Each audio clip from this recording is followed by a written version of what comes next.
laws of business. Number one, be fruitful. Okay, this is where business begins. The word fruitful in Hebrew means productive. It doesn't mean to have children. I was shocked when I discovered that. The first command God gave man was what? Be productive. In other words, produce something. Say it. Be productive. Stop saying fruitful because you're thinking about babies. Tell your neighbor, be productive. No, say it this way. Produce something that I could buy. That's the first command. Now, here's something important to remember. The first command is to be what? Fruitful. The first command should have been be seedful, because fruit is a result of seed. You can't have fruit unless you have a seed that has a tree that bears fruit. God ignores the entire first step. Look at me, man, just get deep now. God said, look, I even ain't gonna talk about seed. Oh, you still ain't got it. Listen, when God demands something from you, it exists. So the demand for fruit is a presumption that there is seed somewhere.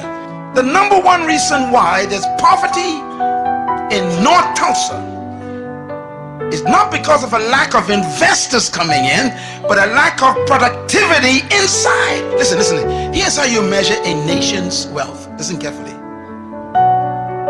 A nation's wealth is measured by 3 letters, all nations. Gross national productivity. In other words, if the nation ain't producing, they call it poor in the UN.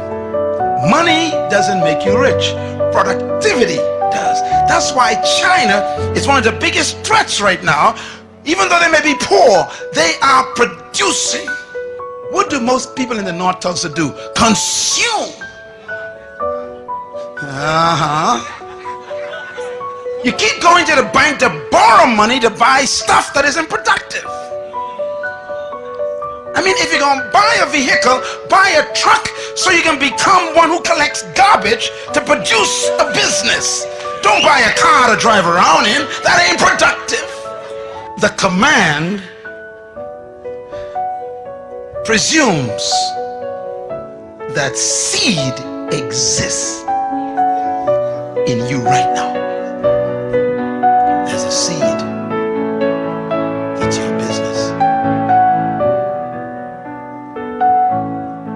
And God says, show me the fruit of it. Produce something. Now, when you produce a product, watch God's strategy now. Let's say, okay, Apple computer. Stephen Jobs quit school because he had an idea. Everybody say idea. That's your seed.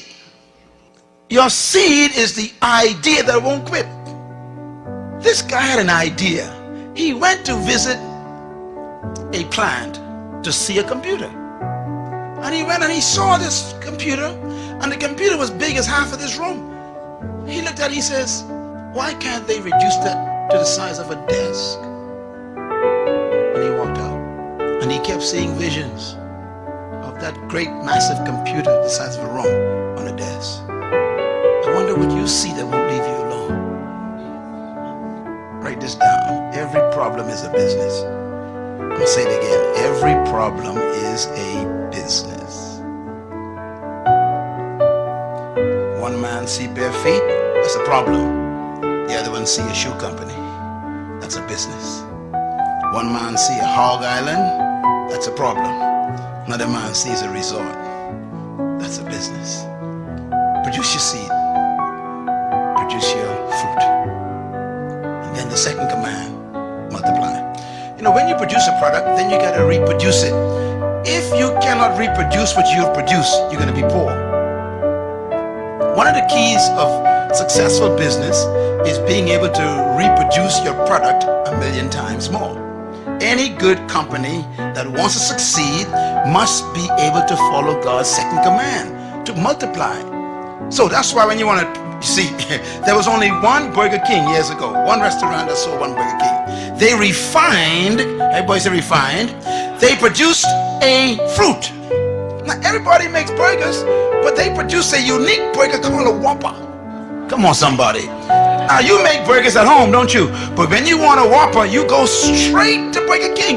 Even though you got the same bread and beef and all this stuff, you still why? Because they refined it. Everybody say refined it. I'm talking. See, you got to take your seed and produce a fruit, and you refine it first. If you're going to be a cosmetologist, you still ain't going to be wealthy. Because anybody can be a cosmetologist. You got to find what kind of cosmetologist you will be. What are you going to specialize in? Everybody sells burgers, but no one sells a Whopper. What's your Whopper? That's the question. Now watch Burger King. Burger King then takes this Whopper sandwich that they refined, and they developed a system, everybody says system, to reproduce the same Whopper every time. So when I went to Mexico one day, we went to Burger King, the same Whopper came out in Mexico. We went down to Venezuela, Burger King, the same Whopper. We were in the Ukraine, in Russia, the same one. I said, how can the same Whopper be in every country? Because they reproduce. I poured. They only developed one prototype, one prototype. And they kept testing it and testing it, one prototype. And when they got that one prototype down to a science, that's the fruit, then they said, okay, now let's assembly line. And they start multiplying. What you cannot multiply, you can never succeed in. My message is my fruit. Leadership, kingdom, purpose. They're my fruit. Now I got to put them in a form where they can be multiplied. So now I got to shift into books and CDs and DVDs and they're in 25 different languages. I got to multiply. Same message. If you want a Big Mac, you can never get it from Burger King. Because Big Mac is McDonald's fruit. And they keep reproducing it. God's third command. Replenish is a big one. If you're going to be successful in business, you got to be able to distribute your product. You got to develop a distribution system. Okay, Walden, bless his heart, had one store. He said, okay, I got my fruit. I got a store where you can actually come in and get wholesale prices, man. The guy had one store. That's number one. Number two, he decided, I want to follow God's second command. I want to multiply. So he created a system to reproduce Walmarts all over the world. Number three, he said, now I'm going to distribute my products to those stores. Walmart got his own distribution system. What about yours? And God's fourth command, business, subdue. Subdue means you control the market. To subdue means to control. If you do not control your market, you will die poor. Simple, isn't it? Bill Gates was so successful in following God's commands that Congress had to call him in. Remember? He was so dominating in the market. They said, you got to break up your company. We can't have you controlling the whole world like this. Why? He subdued the market. If you wanted anything to do with software and computers, got to come through Microsoft.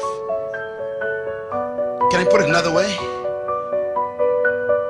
Subdue means when anybody wants a product like yours, you're the first one they think about. Subdue.